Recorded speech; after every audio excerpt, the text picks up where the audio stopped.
Olá, tudo bem? Eu sou Ricardo Gará, médico veterinário e fundador do Centro de Consciência Animal. Aqui é encantado, meu companheiro dessa de outras vidas. O Centro de Consciência Animal é uma empresa, é uma marca, onde a gente quer trazer um conhecimento mais profundo para o cliente e para os alunos e alunas, para o tutor e para os alunos e alunas, sobre quem é esse ser aqui, quem é esse companheiro dela e dele, quem é esse animal que a gente chama de animal não humano, lembrando que também somos animais. Então, através das terapias integrativas que a gente oferece, como o Reiki, a comunicação intuitiva animal, a constelação sistêmica veterinária, os florais, Theta Healing e outras práticas, e os cursos que a gente ministra, o Reiki para animais, as formações de Reiki, a comunicação animal entre consciências, que é o curso onde a pessoa aprende a se comunicar intuitivamente com as demais espécies animais. A gente traz um entendimento mais profundo, um relacionamento mais profundo com aquele ser, seja o seu companheiro ou seja qualquer outra espécie, seja dentro da sua casa ou seja o profissional que quer trabalhar com os animais, então tem um relacionamento mais profundo, incluindo, adicionando e integrando os aspectos mentais, emocionais que refletem no físico. E acima de tudo isso, a gente sempre traz uma perspectiva da parte espiritualizada, da espiritualidade dos animais não humanos. E o que traz esse entendimento, essa resposta mais profunda é a técnica da comunicação intuitiva animal. Então a equipe de atendimento é treinada nessa técnica, a gente tem um atendimento diferenciado e os cursos, se você quiser conhecer, é a base do conhecimento. Aprender a se comunicar com eles, passar mensagens claras e entender quem são eles. Tá? Esse é o Centro de Consciência Animal. Você pode conhecer a gente no site centrodeconscienciaanimal.com.br, no Instagram e no YouTube. Procura como Centro de Consciência Animal. A gente está sempre interagindo todo dia e a gente tem de 3 a 4 vídeos por semana, com as aulas abertas, com os vídeos editados, com o podcast. Espero que o Centro de Consciência Animal possa auxiliar no que você está buscando ou no seu cliente, o tutor do seu paciente. Um abraço.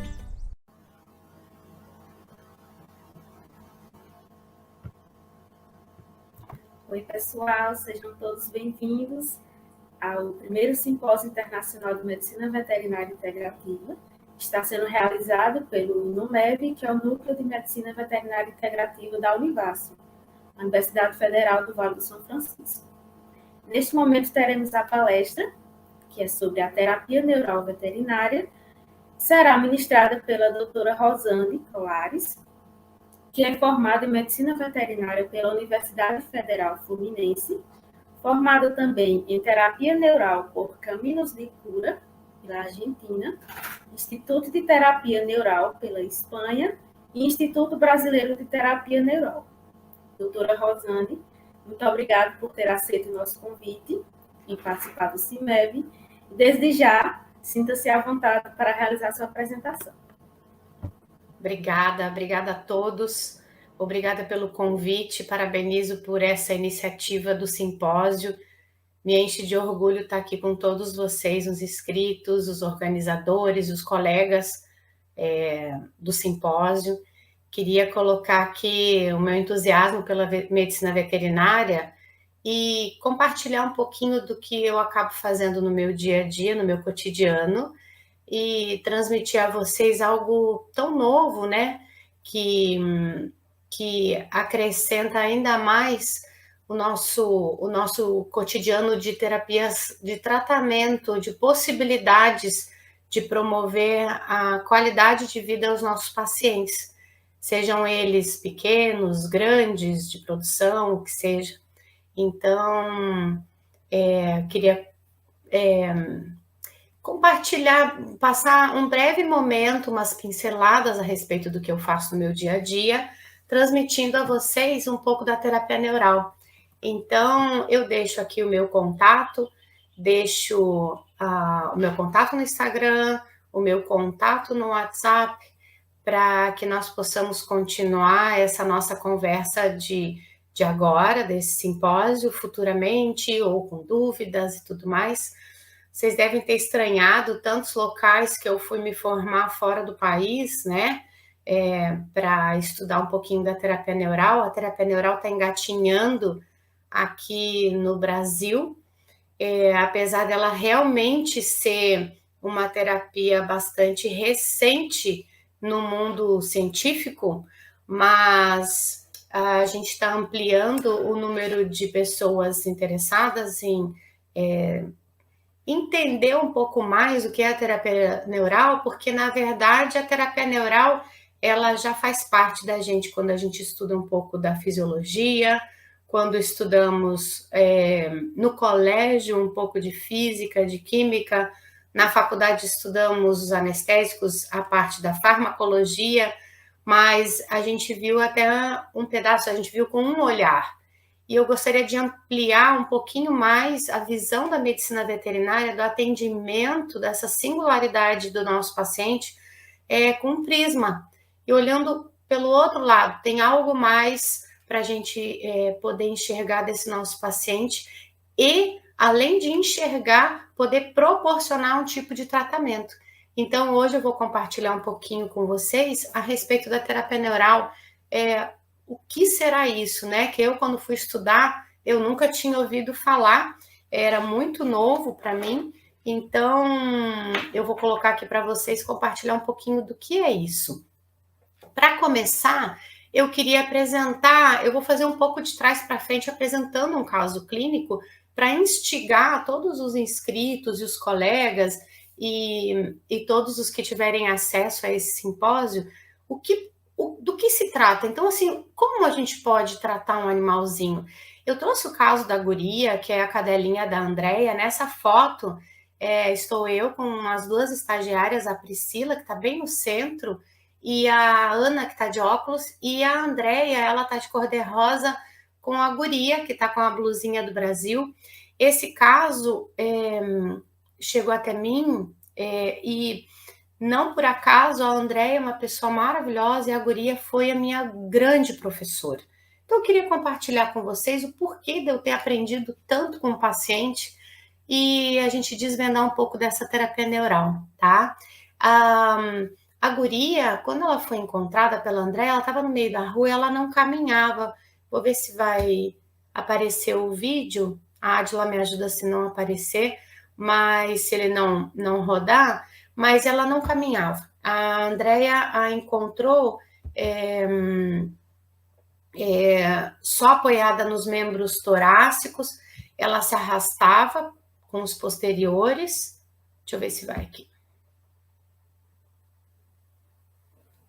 A Adila aqui está dizendo que não vai. Deixa eu só retornar, gente, ver se eu consigo... Tá dando uma mensagem... Quando eu clico no... Agora foi. Ela encontrou no meio da rua e ela estava arrastando os joelhos, as pernas, acolheu a guria muito mansinha e ela trouxe para mim, muito chorosa, a Andréia trouxe a guria para o atendimento e ela muito preocupada, né? Porque ela ia para os Estados Unidos e a guria ela ia arranjar uma casa para que a guria fosse adotada, e ela disse assim, Rosane, o problema não é que ela não caminha, eu já até consegui um carrinho para ela caminhar, para ela se apoiar, o problema é que ela não urina, então ela tem que fazer compressão na bexiga, e como eu vou conseguir um tutor, um adotante, para uma cadelinha que tem que ser feita a compressão por ela não urinar, então todos os dias, várias vezes ao dia, se a pessoa trabalhar, não tem como comprimir essa bexiga. Então, o problema não é o caminhar, o problema é não urinar. Então, eu falei, Andréia, quanto tempo você tem até ir aos Estados Unidos e arranjar um dono para ela? Dela, não, eu tenho 2 meses. Eu falei, ai, nossa, não, 2 meses é bastante tempo. Dela, você acha? Eu falei, ai, calma, vamos tentar fazer alguma coisa por ela e a gente vê mais 2 meses. Eu achei que tivesse, assim, foi uma terça-feira. Falei, eu achei que fosse daqui até sábado. Dela, não, se você acha que é bastante tempo, eu falei, olha... Para o que eu estava imaginando, vamos com calma. E uma curiosidade, ela tinha, a única coisa que ela apresentava diferente era essa cicatriz nas costas. E eu falei, olha, tá muito gritante essa cicatriz, né? Quem sabe a gente aplica em algum local e faz terapia neural aí para ver se a bexiga, como se comporta, esse caminhar e tal. E eu fui analisando, fui inspecionando a guria, e a guria tinha essa cicatriz que era muito extensa, só que ela referia dor e sensibilidade só num trecho da cicatriz. E daí eu falei, olha, vamos fazer a terapia neural aqui nesse trecho onde ela acha ruim e vamos ver como é que ela vai ficar. Daí eu pedi para ela me avisar, dei meu telefone e tudo mais, e a gente foi conversando. O que aconteceu com a guria é que a guria, naquela noite, ela urinou sozinha. No dia seguinte, a guria urinou sozinha. No terceiro dia, a guria urinou sozinha. Não precisou ser feita a compressão da bexiga. No entanto, a guria parou de caminhar, parou de urinar e começou a caminhar. E aí, a Andréia Rosane, eu acho que ela piorou, porque eu tive que fazer compressão hoje, só que ela voltou a andar. Daí eu falei, nossa, que curioso, vamos observar. Você quer que eu leve ela de uma vez na clínica e você atenda novamente? Eu falei, não, vamos observar mais um pouquinho. Aí a guria, então, parou de urinar, a Andréia teve que fazer a compressão depois desses 3 dias, e ela caminhando. Aí a Andréia me mostrou um vídeo, me enviou um vídeo e nós fomos acompanhando a guria, porque cada dia era uma nova descoberta, era um novo aprendizado. Então, ela apareceu, retornou à clínica depois de um tempo, e daí a Andréia fala no áudio que quando a Andréia tá junto dela, ela se faz de salame, se faz de pastel que não quer caminhar, ela fica arrastando. Mas se ela não tá perto, se ela instiga e tudo de longe, ela resolvia erguer as pernas. Então, assim, ela ainda estava arrastando. Só que ela falou, Rosane, quando eu não tô na frente dela, que eu tô distante, ela se ergue. E daí eu falei, tá, e o xixi? Ela, depois de 2 ou 3 dias, ela voltou a fazer xixi. E daí, o que a guria resolveu?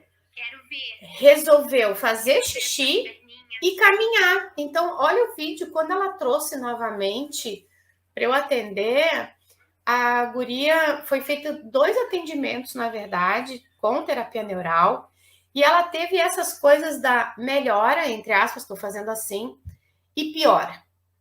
E os aspectos que a Andréia usava era melhor e pior. A Andréia era enfermeira lá da clínica, né? Então, ela tinha conhecimento veterinário, então ela usava esse termo. Não, ela piorou, agora ela melhorou, agora tô fazendo compressão, agora ela tá andando, agora não e tal. E ela foi um grande aprendizado para mim. Vou contar para vocês por quê. Essa daí é a guria atualmente. A guria tá caminhando, tá urinando, a cicatriz segue lá e tudo mais. A guria foi adotada pela Andréia. A Andréia foi para os Estados Unidos, mas a guria tá com a mãe dela e a Andréia monitora a guria a todo momento. Eu a vi há pouquíssimo tempo, porque ela estava com o calcanhar ralado, mas seguia fazendo xixi sozinha, seguia caminhando. E daí eu queria compartilhar um pouquinho do que foi esse processo da guria de hora resolver fazer uma coisa, hora resolver fazer a outra, instigando-os a entender o que é a terapia neural. Então, esse caso foi um grande aprendizado para mim, porque o próprio corpo tomou as suas decisões, e eu queria contar para vocês o que tem isso relacionado com a terapia neural. Então, falando especificamente da terapia neural, é uma terapia holística, então por isso que ela acaba sendo enquadrada normalmente nos simpósios integrativos, nas salas de integrativa, nas semanas acadêmicas, é colocada como uma medicina integrativa por ela enxergar o animal como um todo. Infelizmente, o que muitas vezes nós aprendemos na faculdade não se enquadra muito na questão holística. A gente não olha a singularidade do ser e não olha este ser como um todo. A gente divide esse ser em partes por ser um método educacional didático, né? A questão didática de Descartes. Então, assim, infelizmente, esse método funciona muito, mas infelizmente, no final, a gente deveria juntar todas as peças e a gente acaba não juntando. nós deveríamos enxergar as peças individuais, o seu funcionamento, mas ao final de entender cada uma delas, juntar a compreensão do todo. Então, nós deveríamos ter o conceito holístico na faculdade, e muitas vezes isso não acontece. E daí a gente acaba saindo da faculdade e tendo que nos associar ou acabar criando salas integrativas, né? Mas, de qualquer maneira, não deixa de ser medicina. E a terapia neural também é uma medicina, uma terapia autoeco-organizadora. Então, na verdade, ela não impõe, ela não é impositiva. Eu não vou usar uma medicação ou uma técnica que vai impor ao ser. Ela vai propor, ela é propositiva, a ponto do próprio ser, assim como ele teve a capacidade de fazer uma patologia, uma doença, uma síndrome, de se auto-organizar.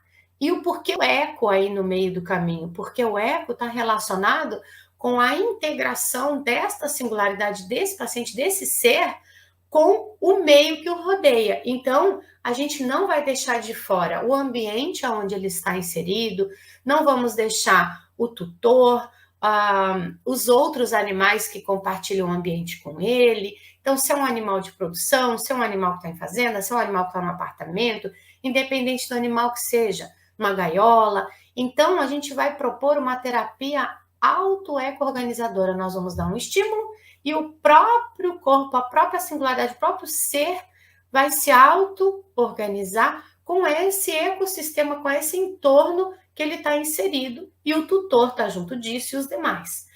Possui bases científicas muito definidas, então eu falei para vocês, a gente estuda, revive os estudos da anatomia, da fisiologia, da farmacologia, da neurofisiologia. Então, bioquímica, biofísica, tudo que a gente aprendeu na faculdade, a gente segue estudando, no entanto, com outro olhar, sob um prisma um pouco mais amplo, tá?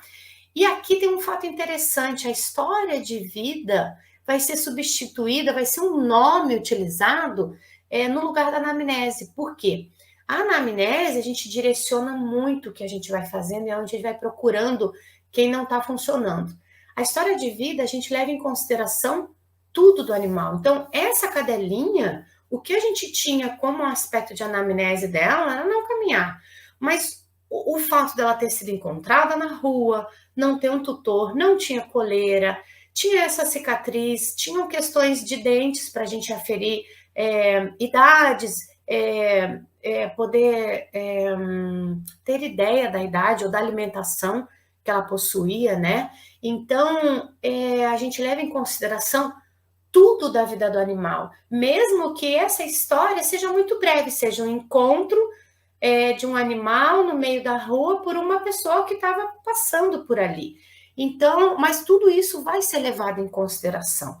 A anamnese também vai levar em consideração a inspeção, o toque, tudo o que o animal puder nos dar de informação. O olhar dele, a temperatura do corpo, as partes, se tiver alguma parte do corpo mais quente do que outra, tudo isso vai fazer parte da história de vida para que a gente possa chegar a uma proposta terapêutica o melhor possível. E uma coisa muito interessante é que ela é muito simples e pode ser aplicada de forma ambulatorial. O animal não precisa ser feita tricotomia especial, ser feito um preparo. Então, ela é uma terapia bastante simples, com bases científicas bastante profundas. Então, a gente segue para a definição. Então, o que seria a terapia neural? Eu vou trazer para vocês alguns autores médicos humanos. Alguns deles ainda estão vivos, outros já faleceram, já fizeram a passagem, mas todos eles chegam em comum acordo dos poucos livros que existem de terapia neural, que a terapia neural, por definição, ela consiste em injeções de anestésico local, só que esse anestésico está em baixa concentração, ele não está com o intuito de anestesiar. Então, se o anestésico que a gente usava era 1% ou 2%, a gente dilui a meio, a 0,7% até 0,25%. Em pontos específicos do sistema nervoso. E aí a gente agrega pele tem o sistema nervoso, a gente agrega fáscias, a gente agrega músculos, a gente agrega regiões perivasculares, gânglios nervosos, e isso tem a finalidade terapêutica e diagnóstica também. Esses pontos específicos, eles estão, nós vamos elegê-los em função dessa história de vida do animalzinho. Aqui falou em pessoa, mas é do animal, tá? Do nosso paciente em questão, porque nós estamos falando da medicina veterinária. Essa finalidade terapêutica, o que a gente quer tratar, na verdade é dito reguladora, porque nós vamos propor e não impor. Então, a regulação, ela faz parte das medicinas integrativas, porque ela propõe ao corpo que o próprio corpo se ajuste e dê o melhor de si para retornar ao quadro fisiológico e não de patologia ou de doença ou de síndrome, né? Então, por isso a finalidade terapêutica é reguladora. E os nossos autores, o Dosch, o Hünig já faleceram, no entanto, o Baruch Fischer estão vivos ainda, e o Payan faleceu agora na pandemia, há muito pouco tempo, todos eles médicos humanos, então. Então, já temos uma ideia do que é a terapia neural, né? Já temos a definição dela. E aí, como a gente fala de sistema nervoso, eu queria trazer para vocês um esquema do nosso livro de fisiologia veterinária, que ele traz esse esquema nos mostrando a função geral do sistema nervoso. E aí a gente acaba até discutindo muito pouco a respeito disso na faculdade, mas quando a gente retoma os estudos do sistema nervoso, a gente lembra que esse quadro a gente poderia ficar aqui horas, porque aonde tem seta de entrada e de saída, de correlações, de percepções, de estímulos, de sensações, de processamento de informação, o sistema nervoso está envolvido como um todo.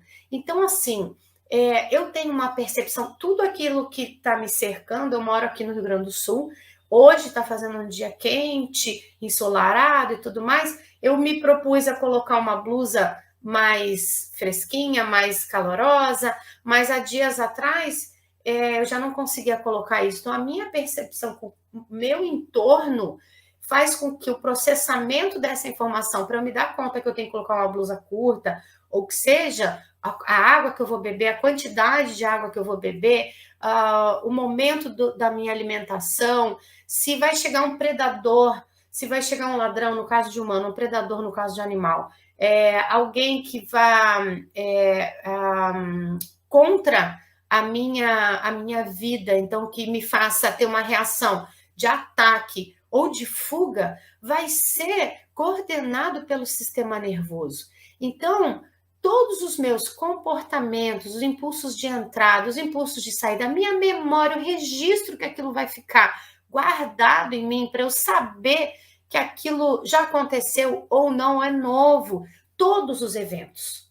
O corpo sabe. O sistema nervoso é o responsável, é quem coordena, quem armazena e quem processa, quem gera uma consciência, e a gente, às vezes, começa falando do entorno, então eu comecei falando da minha blusa, mas se está na hora de eu parar a apresentação para fazer um intervalo, porque está na hora de alguma refeição ou de algum café, que já seja necessário uma alimentação, o meu corpo vai me dizer, olha, estou começando com uma fome, estou precisando dar uma paradinha para me alimentar, e inclusive após a alimentação.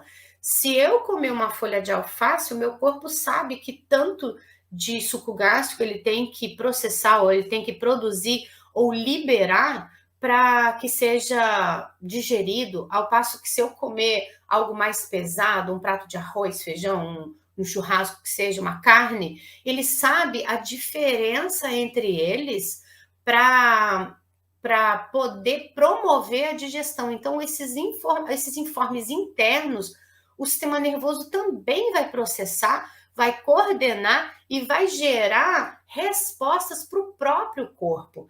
Então, tudo isso é coordenado ao mesmo tempo. Então, eu queria trazer um vídeo para vocês que mostra tudo isso num cão que eu não conhecia, estava na rua, numa faculdade, numa universidade, e eu fiz assim com a boca para ver o que ele respondia, e ele me abanou o rabo. Eu estava bem distante dele, com o celular distante, e eu fui fazendo com mais intensidade, assim, e ele não me viu como uma ameaça, e falou, nossa, essa aí eu conheço, já vai me trazer um pedacinho de alguma coisa gostosa, e resolveu se deitar. Ele não me viu como um inimigo, e eu continuei fazendo esse ruído com a boca, e ele continuou, ó, ele abanando o rabo. Daí eu fiz um teste em me aproximar. E quanto mais intenso e mais próximo do território dele, olha a intensidade do abanar ao rabo. Então, vocês vejam que qualquer presença externa ou interna, o corpo reage. E, às vezes, esse animal podia ter o registro de que esse ruído de fazer com a língua um assovio, uma coisa, fosse algo ruim. Então, ele tivesse a memória e o registro e o comportamento de fuga. Então, nem sempre esse comportamento vai nos gerar uma homeostase, vai nos manter em equilíbrio. Algumas vezes, esse comportamento de registro de informações de memória pode ser o iniciador para um processo patológico. Então, aqueles animais que caem o cabo de vassoura e acaba ficando com medo, a gente acha que apanhou a vida inteira e tal, foi um registro de um evento na vida, o qual fez com que o corpo, de uma certa maneira, não funcionasse devidamente e houvesse uma falha na informação. Então, aquilo que era para... eu sei, um estímulo, gerou um estímulo e registrou muito bem, e a vida que segue, não. Gerou um curto-circuito, gerou uma falha na informação, e a partir daí, o animal desenvolveu alguma doença, uma síndrome, uma patologia. Então, na verdade, como nós chegamos à doença foi também a partir do estudo do funcionamento, do fisiológico. Então, esse senhor, o Pavlov, recebeu o prêmio Nobel por poder estudar em vivo isso que acontecia nos animais. Ele fez um trabalho muito bonito com cães, alimentando os cães. Vou tentar achar. Eu não sei se eu vou conseguir. A setinha tá indo ali, Adila, não sei se eu vou conseguir. Não. Bom, gente, fica o vídeo aqui, eu não... Deixa eu ver se ele tá indo. Não, ele não vai, eu não consigo achar aqui. Agora foi. Esse senhor, ele fez um trabalho bonito. Tá no YouTube esse vídeo. Ele colocava o animal para comer numa estrutura para ele saber quanto de saliva que esse animal produzia quando ele punha comida. Só que ele introduziu algumas coisas antes. Ele falou assim, será que ele produz mais saliva se eu colocar um estímulo sonoro? Aí, esse vídeo tem com tradução, tá, gente? E aí, a conclusão que ele chegou é que o animal antecipava as ações. Ele começava já a produzir saliva antes mesmo do Pavlov colocar o prato de comida. Daí ele falou assim, nossa, isso tem um ato reflexo, né? Tem um comportamento reflexo. E o animal já começava a chorar e tudo mais. Aí ele falou assim, então eu vou obstruir a visão desse animal, para ele não saber que horas vem essa comida para ele não produzir a saliva antes. Só que o animal já antecipava, e daí ele foi colocando assim, não, então antes da comida eu vou colocar um sinal, vou colocar uma luz, vou colocar um metrônomo, vou colocar uma campainha, uma sineta, e o cão sempre antecipava a ação, ou ele já condicionava aquele estímulo à salivação. Com isso, olha lá, ele já antecipava a ação, ele já sabia que viria comida depois do metrônomo e tudo mais. E ele acabou ganhando o prêmio Nobel por conta dos estudos em vivo do sistema nervoso. Ele começou a entender como o sistema nervoso funcionava, tá? E aí, só o som, ele já fazia com que o animal produzisse a saliva e a qualidade da saliva também modificava, tá? A gente conhece mais esses trabalhos do Pavlov na psicologia pelo condicionamento clássico, pelo behaviorismo. Só que na clínica a gente também tem trabalho do Pavlov. Ele colocou de tudo para eles, gente. Qualquer que fosse o estímulo, o animal sabia. Ó, podia ser visual, auditivo, o animal já sabia, já começava a produzir saliva, porque a recompensa, que a gente chama, seria a comida, tá? Então, esse vídeo é bastante interessante porque nos possibilitou o entendimento não só do que seria o que o sistema nervoso coordenava, mas a partir dele deu sequência a vários trabalhos científicos. Então, aqui no livro da nossa colega lá de São Paulo, uma veterinária que fala sobre o funcionamento, a fisiologia do sistema nervoso, diz que o sistema nervoso ele é classificado, tem aspectos funcionais, componentes aferente, eferente, e daí a gente divide ele em simpático e parasimpático, o neurovegetativo, né? E daí ele é o responsável por nos manter na normalidade e manter a homeostase do corpo. No entanto, esses trabalhos do Pavlov foram continuados por esse outro médico, o Speransky. E o Speransky, ele utilizou os mesmos cães ao longo do tempo e acompanhou. E ele começou a ver que esses animais, o mesmo estímulo para o sistema nervoso, podia ser central ou periférico, não importava aquela divisão didática que eu trouxe aqui pela Irvênia, ele podia ser o ponto de partida tanto para mecanismo que gerasse a patologia, que gerasse a doença, quanto para curar, para mecanismos de cura. E, a partir desses trabalhos com cães, ele escreveu esse livro, A Base para a Nova Teoria da Medicina. Então, assim, a gente teve uma lacuna na nossa formação, porque a gente tem a fisiologia do sistema nervoso vegetativo e de todo o nosso corpo, mas a gente não tem com esse enfoque de que, a partir dele, a gente tem esse mecanismo de homeostase, pode ser interrompido gerando uma patologia, mas que a partir de algum estímulo a gente pode retornar à homeostase. E como é feito isso, a gente também não aprende. A gente precisa acabar estudando a terapia neural para aprender isso, para ter acesso a isso, quiser um dia a gente possa ter isso dentro das universidades. Então, era isso que eu queria trazer para vocês, porque então, esse sistema nervoso, ao qual então a gente vai usar a parte do sistema nervoso do vegetativo, do autônomo, desse nosso computador interno, a nossa inteligência interna, que sabe quanto de insulina e quanto de glucagon ele há de produzir por conta da oscilação da glicemia do sangue, que tanto ele vai produzir de adrenalina frente a um estímulo externo ou interno, para produzir um comportamento de luta ou de fuga, vai ser acessado na terapia neural. Então, o nosso ator principal vai ser aquela singularidade, aquele animal que chega a nós na consulta, na medicina veterinária, no caso da medicina e da odontologia, o paciente humano.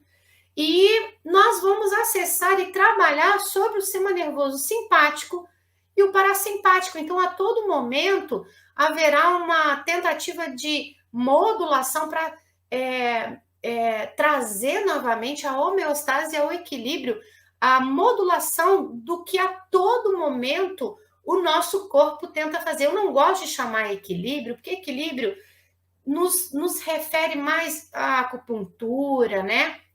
Eu gosto de dizer assim, uma modulação da homeostase. Por quê? De noite, a gente tem os nossos momentos de dormir, durante o dia a gente fica mais atento, mais alerta, e essa oscilação, quando a gente fica muito dorminhoco durante o dia, então a gente pega um animalzinho de hábito diurno que está dormindo demais, a gente tem uma alteração no sono e vigília dele, né? Então, a gente, e na atenção, então modifica horários de comida, e aí é gerada uma patologia.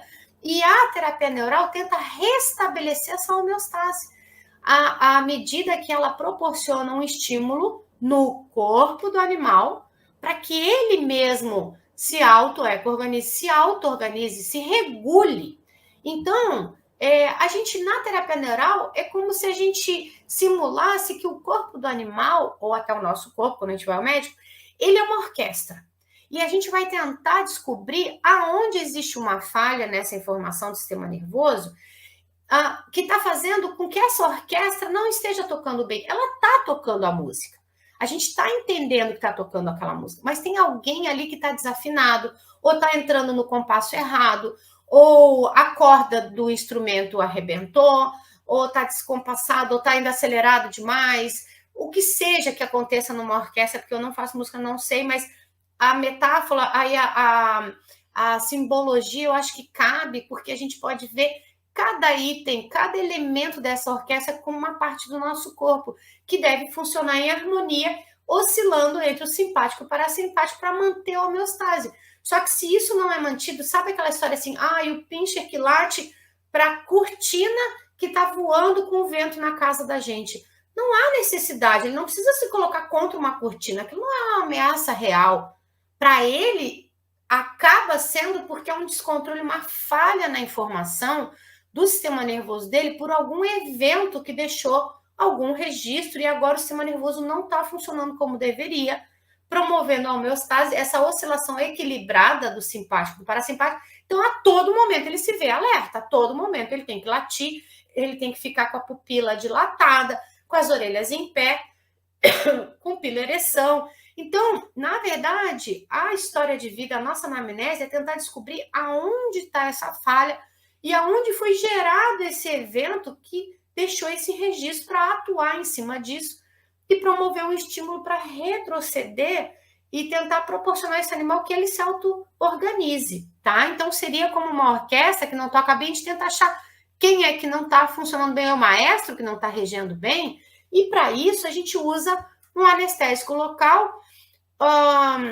Muitas vezes a gente usa a procaína, e quem a sintetizou foi esse químico da Bayer, o Alfred. O Alfred Einhorn, ele sintetizou a procaína como um substituto da cocaína. Antes a cocaína era utilizada, só que ela gera um poder de adição muito alto. E a toxicidade também. A procaína, ela modula o sistema nervoso vegetativo de forma que era um medicamento ideal. E ela não era utilizada, na verdade, com o intuito de anestesiar. Ela é um anestésico local, mas o que a gente quer dela é que ela não anestesie, tá? E sim o efeito dela seja, primariamente, foi utilizada para reduzir a dor nas injeções de penicilina, tá? Junto com tratamentos psiquiátricos, tem uma série de porquês dela ter sido sintetizada. Ela foi sintetizada com o nome de novocaína, então aqui na América Latina toda é conhecida como novocaína, aqui no Brasil já veio com o nome de procaína, tá? É um cloridrato, aqui tá a foto do cristal, é belíssimo, é um caleidoscópio, né? Então, ela ajuda no controle da dor inicialmente e depois eles começam a ver que ela modula o sistema nervoso vegetativo. E como eles veem isso? Através desses dois alemães, o Ferdinand e o Walter Hünig, que eram irmãos médicos lá na Alemanha, eles foram que definiram como nome terapia neural. E muitas vezes a gente acha associações pelo mundo de terapia neural, que é a associação, sei lá, grega de terapia neural segundo Hünig, porque o Hünig foi quem instituiu esse nome. Estes dois médicos tratavam pessoas com dores, eles utilizavam a procaína em locais, no segmento da dor, no local da dor. Então, utilizavam de forma segmentar, a gente diz. Então, se eu tinha uma dor no ombro, eles utilizavam no ombro. Se eu tinha uma dor no joelho, usavam no joelho. E aí, eles começaram a ver que essa utilização em baixas concentrações da procaína em locais onde havia irritação do sistema nervoso vegetativo proporcionava o restabelecimento do corpo, retirava as dores e restabelecia o funcionamento normal dependendo do que o corpo poderia reagir àquele estímulo. Então, na verdade, não existe uma dose, ela não é dose dependente, ela depende da singularidade daquele ser que a gente está tratando. Então, na verdade, o que a gente faz é trocar um estímulo por outro. Então, se eu tinha um estímulo doloroso no ombro por um evento de uma pancada, uma cirurgia, uma fratura no braço, algum evento que deixou um registro que irritou o sistema nervoso vegetativo a ponto dele não funcionar, dele não trabalhar como deveria, gerando as informações devidas, ele forma uma área irritativa no corpo. E a terapia neural, com a procaína, tem o intuito de agir ali no sistema nervoso vegetativo, trocando esse estímulo por um estímulo muito mais suave, para que o próprio corpo restabeleça a funcionalidade daquela área afetada, daquela área do sistema nervoso vegetativo irritada. Então, uma coisa muito interessante, a gente trocar um estímulo por outro, eu coloquei a foto de um elefante, porque seria como se a gente trocasse um estímulo muito forte naquele ser que gerou aquela dor por uma coisa muito suave. Então, com isso, as injeções têm que ser com agulhas muito pouco calibrosas. O anestésico local não pode estar na concentração para anestesiar, ele tem que estar bem diluído, e a gente quer proporcionar essa troca de estímulos. Então, aqui estão as agulhas, a gente utiliza agulhas a azul, a branca e a amarelinha, que estão na tela de vocês à esquerda, são as utilizadas para a terapia neural. As duas ao centro, a cinza e a cor-de-rosa, são as que nós utilizamos em aplicações de injeções normais ou vacinas nos nossos animais, tanto equinos, quanto bovinos, quanto animais de pequeno porte. Então, veja o calibre, a profundidade, a extensão, o comprimento da agulha vai variar dependendo se a gente quer chegar na fáscia, fazer uma pápula na pele, se a gente vai chegar num gânglio profundo, como o celíaco, um gânglio profundo do olho, como o ciliar. Então, o comprimento da agulha vai variar conforme a anatomia de onde nós queremos chegar. Mas o calibre dela normalmente é muito fininho, parecido com as agulhas de acupuntura. E a gente sempre vai usar uma seringa de 3 ml, independente da espécie que nós vamos utilizar, para que a gente saiba qual a pressão para introduzir o líquido, então o anestésico diluído em solução fisiológica, sem nenhum conservante, sem vasoconstritor, sem cafeína, sem nada. É só a procaína diluída em solução fisiológica 0,9%. E daí a procaína, no caso, a gente poderia utilizar a lidocaína. Só que a lidocaína é um pouco mais tóxica, ela é mais forte, metabolizada pelo fígado. A procaína não. Então, a gente normalmente utiliza a procaína a 0,5%, algumas vezes a 0,7%, algumas vezes a 1%, mas sempre abaixo de 1%, que não é o intuito de anestesiar, e sim repolarizar a célula e estabilizar a membrana celular para promover esse estímulo do retorno à informação do sistema nervoso vegetativo. Então, as agulhas utilizadas muitas vezes são fabricadas fora do Brasil, a gente tem poucas agulhas aqui. A gente costuma dizer que a terapia neural é a arte de onde saber aplicar, porque aonde a gente aplica vai gerar esse estímulo para substituir um estímulo irritativo, né? Então, essa é a arte de descobrir. Não existe um protocolo, não existe um ponto específico, existe um local de aplicação nessa singularidade. Então, um animal que venha com a mesma patologia do outro pode receber a aplicação no mesmo lugar ou não, por conta da mesma patologia, por conta da história de vida semelhante ou não. Então, por isso que a gente diz que é uma arte, né? E daí eu queria compartilhar com vocês que nesse momento surge assim, tá, mas então quais os casos clínicos ou quais patologias eu posso aplicar a terapia neural? E daí a resposta é muito simples, porque a resposta é a terapia neural, tanto a veterinária quanto a humana, a odontológica, ela atua sobre o indivíduo e não sobre a patologia, né? Então, apesar de eu estar usando no meu ombro dolorido, que estava por um evento registrou uma dor, uma irritação, eu não estou agindo sobre o ombro, eu estou agindo sobre o indivíduo, porque para eu chegar a saber que eu vou aplicar aqui, ali ou ali, eu levo em consideração a história de vida deste ser que está na minha frente, neste momento da consulta. E neste momento precisava fazer assim, fazer assado. Eu necessitava aplicar nesse local, nessa região do corpo, tá? Então a gente não trata patologias, a gente proporciona um estímulo para cada indivíduo e para cada singularidade. Então não existe um protocolo. Todos os animais com sinomose eu vou utilizar ali na cicatriz, ou que não estão caminhando, eu vou utilizar ali, como no caso da guria. Não. E a doença, a gente viu com os demais estudiosos que se seguiram ao Pavlov, que a doença é uma consequência de cada um da sua singularidade, cuja informação, cujo registro que chegou no sistema nervoso vegetativo não está sendo processado da maneira correta. Então, para mim, se eu assistir um acidente de carro aqui, 2 segundos depois de terminar a palestra, pode me gerar um evento, um trauma que na psicologia seria utilizado. Eu olho na rua e vejo, nossa, fulano foi atropelado, houve um acidente de carro, e me registrar de uma maneira que, para quem estiver do meu lado, pode se registrar de uma outra maneira. E para mim pode gerar uma síndrome do pânico, uma cistite, um medo, um nó na garganta quando vejo uma pessoa com uma roupa parecida e outro não.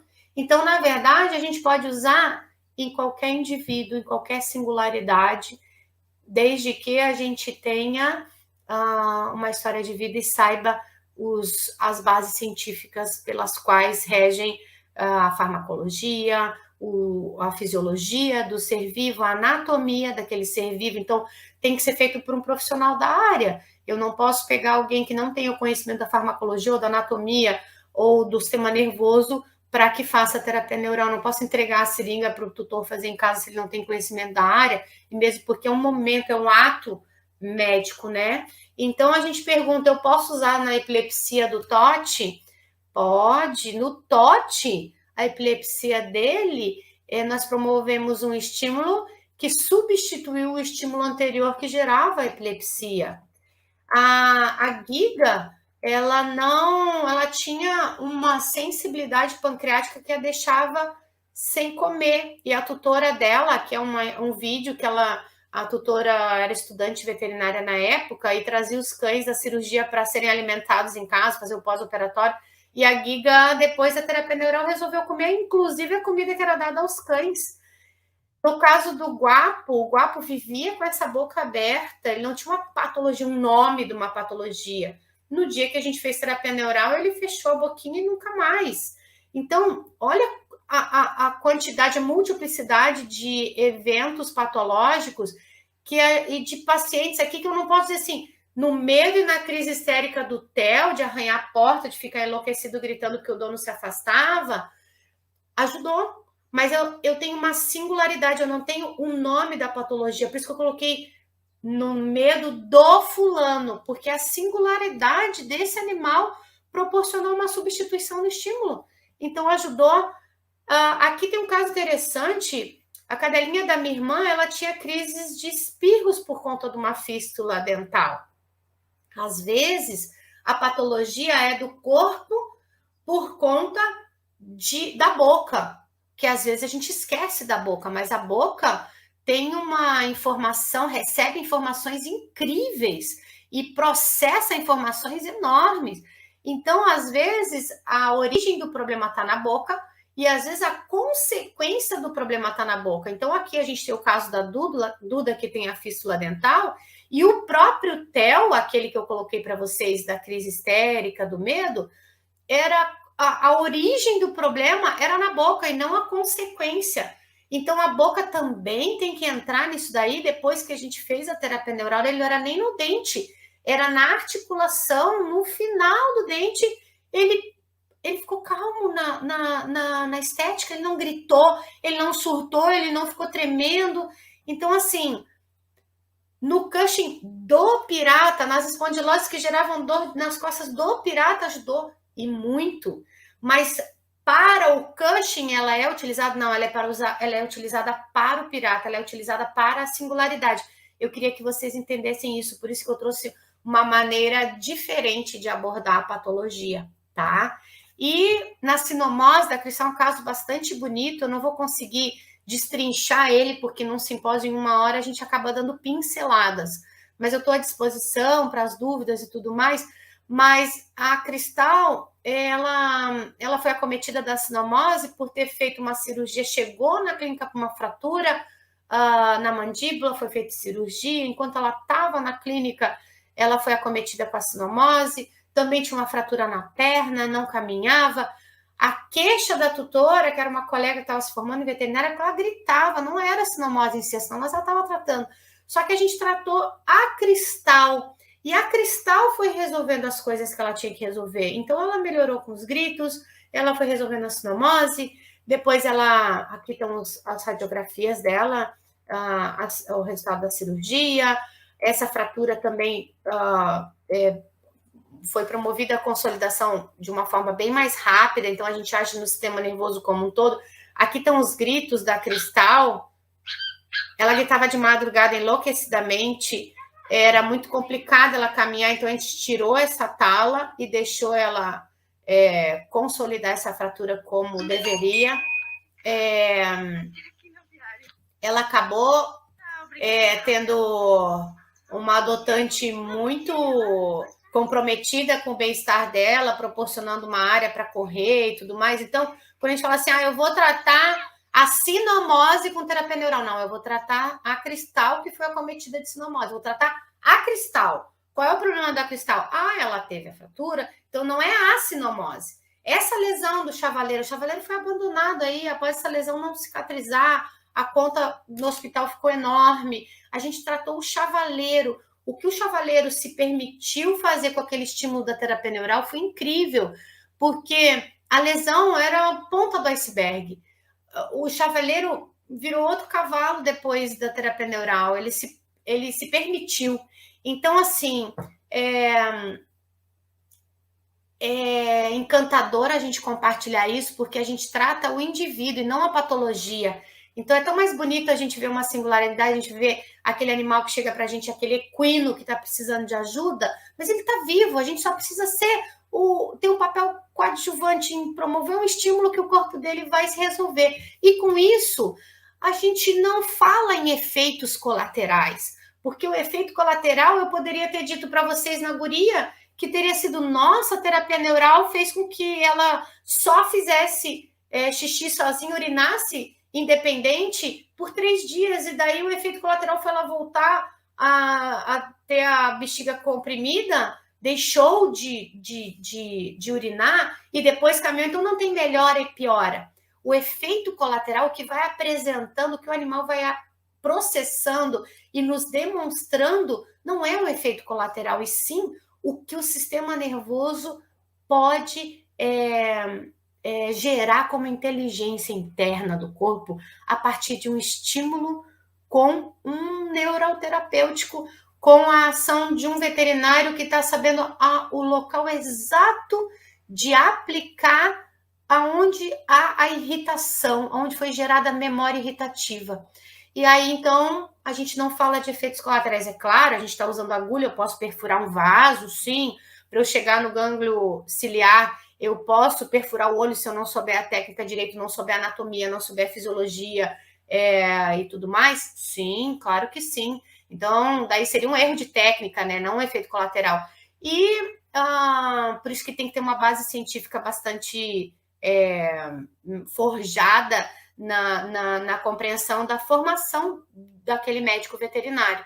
E eu posso utilizar junto com outras terapias, sim. No entanto, aqui tem um asterisco, porque se eu estou trocando um estímulo por outro, eu quero cada vez minimizar o estímulo para que o próprio corpo reaja com as suas possibilidades.